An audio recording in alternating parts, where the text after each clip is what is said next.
Finally ನಿಮಗೆ ಸಿ.ಇ.ಟಿ Mach round ರಿಸಲ್ಟ್ನ ಬಿಟ್ಟಿದ್ದೀರಾ. ರಿಸಲ್ಟ್ನ ಯಾವ ರೀತಿ ನೋಡಬೇಕು ಮತ್ತು ಮಾಕ್ ರೌಂಡ್ ರಿಸಲ್ಟ್ ಬಂದಾದಮೇಲೆ ಏನೇನು ಮಾಡಬೇಕು ಅನ್ನೋದನ್ನ ಕಂಪ್ಲೀಟಾಗಿ ತಿಳಿಸ್ಕೊಡ್ತೀನಿ. ವಿಡಿಯೋನ ಸ್ವಲ್ಪ ಗಮನ ಇಟ್ಟು ಕಂಪ್ಲೀಟಾಗಿ ನೋಡಿ ಎಲ್ಲ ವಿಷಯನೂ ಕೂಡ ತಿಳ್ಕೊತೀರಾ. ಅದಕ್ಕಿಂತ ಮುಂಚೆ ಚಾನಲ್ ಸಬ್ಸ್ಕ್ರೈಬ್ ಮಾಡ್ಕೊಂಡಿಲ್ಲ ಅಂದರೆ ಸಬ್ಸ್ಕ್ರೈಬ್ ಮಾಡ್ಕೊಳ್ಳಿ. ಹಾಗೆ ಪ್ರತಿಯೊಬ್ಬರು ಕೂಡ ವಿಡಿಯೋಗೊಂದು ಲೈಕ್ ಕೊಟ್ಬಿಟ್ಟಾನೆ ವಿಡಿಯೋಕ್ಕೆ ಸ್ಟಾರ್ಟ್ ಮಾಡಿ.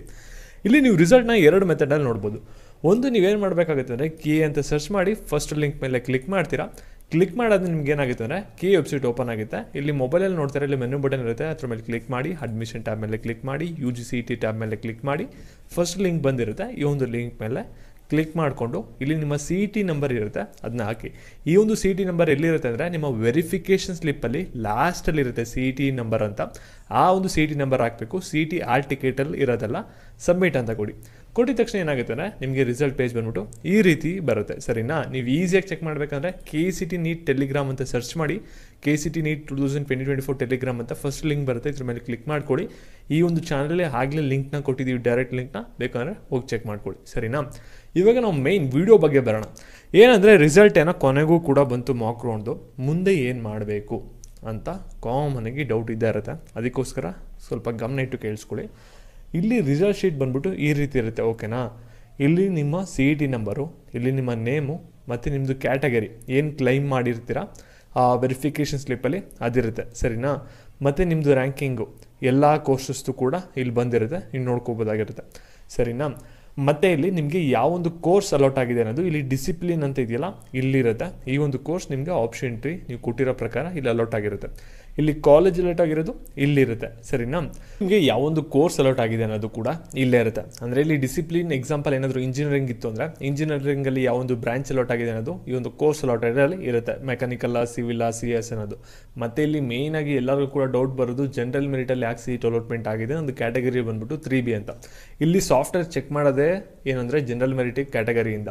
ಇಲ್ಲಿ ನಿಮ್ಗೆ ಏನಾದರೂ ಜನರಲ್ ಮೆರಿಟ್ ಕ್ಯಾಟಗರಿಯಲ್ಲಿ ಸೀಟ್ ಅಲಾಟ್ ಆಗಿದೆ ಅಂದರೆ ಏನೋ ತಲೆ ಕೆಡಿಸ್ಕೊಬಿಡಿ. ಸಾಫ್ಟ್ವೇರ್ ಫಸ್ಟ್ ನಿಮಗೆ ಜನರಲ್ ಮೆರಿಟಲ್ಲಿ ಏನಾದರೂ ಸೀಟ್ ಸಿಗುತ್ತೆ ಅಂತ ನೋಡ್ಬಿಟ್ಟು ಅಲ್ಲೇನಾದರೂ ಸಿಗ್ತಾ ಇಲ್ಲ ಈ ಒಂದು ಕಾಲೇಜಲ್ಲಿ ಅಂದರೆ ಆಮೇಲೆ ನಿಮ್ಮ ಕ್ಯಾಟಗರಿಯಲ್ಲಿ ಬಂದ್ಬಿಟ್ಟು ಇಲ್ಲಿ ಸೀಟ್ ಅಲಾಟ್ಮೆಂಟ್ ಮಾಡುತ್ತೆ. ಅದರಿಂದ ಏನು ಕೂಡ ತಲೆ ಕೆಡಿಸ್ಕೊಬಿಡಿ. ಮತ್ತು ಇಲ್ಲಿ ಸೀರಿಯಲ್ ನಂಬರ್ ಇರುತ್ತೆ. ಅಂದರೆ ನೀವು ಆಪ್ಷನ್ಟಲ್ಲಿ ಒಂದು 50 ಕಾಲೇಜ್ ಕೊಟ್ಟಿರ್ತೀರ, ಅದರಲ್ಲಿ ಎಷ್ಟನೇ ಆಪ್ಷನ್ ಕಾಲೇಜ್ ಬಂದ್ಬಿಟ್ಟು ಅಲಾಟ್ ಆಗಿದೆ ಅನ್ನೋದು ಈ ಒಂದು ಸೀರಿಯಲ್ ನಂಬರ್ ಇರುತ್ತೆ. ಇಲ್ಲಿ 16ನೇ ಪ್ಲೇಸ್ದು ಕಾಲೇಜ್ ಬಂದ್ಬಿಟ್ಟು ಇವ್ರಿಗೆ ಅಲಾಟ್ ಆಗಿದೆ. ಸರಿನಾ? ಕ್ಲಿಯರಾಗಿ ಹೇಳಿದರೆ ಮಾಕ್ ಅಲಾಟ್ಮೆಂಟಲ್ಲಿ ನಿಮ್ಗೆ ಏನೋ ಸೀಟ್ ಅಲಾಟ್ ಆಗಿಬಿಟ್ಟಿದೆ ಅಂದ್ಬಿಟ್ಟು ನೀವು ಯಾವುದೇ ಕಾರಣಕ್ಕೂ ಕೂಡ ಕಾಲೇಜ್ ಹೋಗಿ ರಿಪೋರ್ಟ್ ಆಗಬಾರ್ದು, ಅಂದರೆ ಹೋಗಿ ಅಡ್ಮಿಷನ್ ಆಗಬಾರ್ದು ಅಂತ ಹೇಳಿದರೆ ಈ ಒಂದು ಮಾಕ್ ಅಲಾಟ್ಮೆಂಟ್ನ ಯೂಸ್ ಮಾಡಿಕೊಂಡು ಕಾಲೇಜವರು ಕೂಡ ಸ್ಟೂಡೆಂಟ್ಗಳನ್ನ ಅಡ್ಮಿಷನ್ ಮಾಡ್ಕೋಬಾರ್ದು ಅನ್ನೋದನ್ನು ಕೂಡ ಇಲ್ಲಿ ಕ್ಲಿಯರಾಗಿ ಮೆನ್ಷನ್ ಮಾಡಿದ್ದಾರೆ. ಮತ್ತು ಇಲ್ಲಿ ನೀವು ಕಾಲೇಜಸ್ನ ಆ್ಯಡ್ ಮಾಡ್ಬೋದು, ಡಿಲೀಟ್ ಮಾಡ್ಬೋದು, ಮಾಡಿಫೈ ಮಾಡ್ಬೋದಾಗಿರುತ್ತೆ ನೆಕ್ಸ್ಟ್ ಆಪ್ಷನ್ ಎಂಟ್ರಿ ಬಿಟ್ಟಾಗ. ಸರಿನಾ? ಮತ್ತು ನಿಮಗೆ ರೆಗ್ಯುಲರಾಗಿ ಅಪ್ಡೇಟ್ಸ್ ಬೇಕಂದರೆ ಇಲ್ಲಿ ನೀವು ಒಂದು ಕೆ ವೆಬ್ಸೈಟ್ನ ವಿಸಿಟ್ ಮಾಡಿ ಅಂತ ಹೇಳಿದರೆ ನೀವು ಆಪ್ಷನ್ ಎಂಟ್ರಿ ಏನು 4ನೇ ತಾರೀಕುವರೆಗೂ ಕೂಡ ಮಾಡಿದ್ದೀರಾ ಅದನ್ನ ಕನ್ಸಿಡರ್ನ ಮಾಡಿಕೊಂಡು ಇಲ್ಲಿ ನಿಮಗೆ ಒಂದು ಕಾಲೇಜಸ್ನ ಅಲಾಟ್ ಮಾಡಿಕೊಟ್ಟಿರ್ತೀರ. ನೀವು ಲಾಸ್ಟ್ ಏನು ಚೇಂಜಸ್ ಮಾಡಿರ್ತೀರ ಆ ಒಂದು ಬೇಸಿಸ್ ಮೇಲೆ ಇಲ್ಲಿ ಸೀಟ್ ಅಲಾಟ್ಮೆಂಟ್ ಆಗಿರುತ್ತೆ.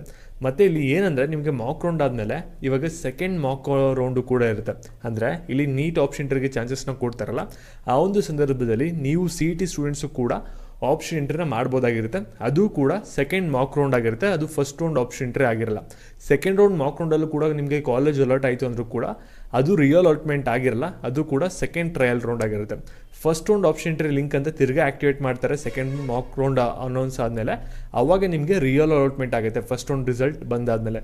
ಸರಿನಾ? ಒಟ್ಟಿನಲ್ಲಿ ನೀವೇನು ಮಾಡಿ ಅಂದರೆ ಇವಾಗ ನಿಮ್ಗೆ ಯಾವುದೊಂದು ಸೀಟ್ ಅಲಾಟ್ ಆಗಿದೆ ಅನ್ನೋದನ್ನ ನೋಡ್ಕೊಳ್ಳಿ. ಇದು ನೋಡಿಕೊಂಡು ನೆಕ್ಸ್ಟ್ ನೀವು ಕಾಲೇಜಸ್ನ ಯಾವ ರೀತಿ ಚೇಂಜಸ್ ಮಾಡ್ಕೋಬೇಕು ಅನ್ನೋದನ್ನ ನೆಕ್ಸ್ಟ್ ರೆಡಿ ಮಾಡ್ಕೊಳ್ಳಿ. ಕಾಲೇಜಸ್ನೆಲ್ಲ ಮಾಡಿಫೈ ಮಾಡಬೇಕಾ ಮಾಡಬಾರ್ದು ಅನ್ನೋದನ್ನ ಡಿಸೈಡ್ ಮಾಡ್ಕೊಳ್ಳಿ. ಮಾಕ್ ರೌಂಡ್ ಆಪ್ಷನ್ ಎಂಟ್ರಲ್ಲಿ ಅದನ್ನ ಚೇಂಜಸ್ನ ಮಾಡ್ಕೊಳ್ಳಿ. ಸರಿನಾ? ನಿಮಗೆ ಈ ಒಂದು ಮಾಕ್ ಅಲಾಟ್ಮೆಂಟಲ್ಲಿ ನಿಮ್ಗೆ ಏನೋ ಸೀಟ್ ಅಲಾಟ್ಮೆಂಟ್ ಆಗಿಲ್ಲ ಅಂದರೆ ನೀವು ಕಾಲೇಜಸ್ನ ಸರಿಯಾಗಿ ಆಪ್ಷನ್ ಎಂಟ್ರಿ ಕೊಟ್ಟಿಲ್ಲ ಅಂತ ಅರ್ಥ. ಅದನ್ನ ಕರೆಕ್ಟಾಗಿ ಕೊಡಿ. ಸರಿನಾ? ಮತ್ತು ನೀವು ಕೋರ್ಸ್ ಯಾರ್ಯಾರು ಪರ್ಚೇಸ್ ಮಾಡಿದ್ರೆ KCET ಆಪ್ಷನ್ ಎಂಟ್ರಿ ಕೋರ್ಸು ನಿಮಗೆ ಆ ಒಂದು ಕೋರ್ಸಲ್ಲಿ ಏನಾಗುತ್ತೆ ಅಂದರೆ ಅಪ್ಡೇಟ್ ಬರುತ್ತೆ. ಯಾವಾಗ ಅಂದರೆ ಈ ಒಂದು ಫಸ್ಟ್ ಮಾಕ್ ಅಲಾಟ್ಮೆಂಟ್ದು ಕಟ್ ಆಫ್ನ ಬಿಡಬೇಕು ಇವ್ರು ಕೇರು.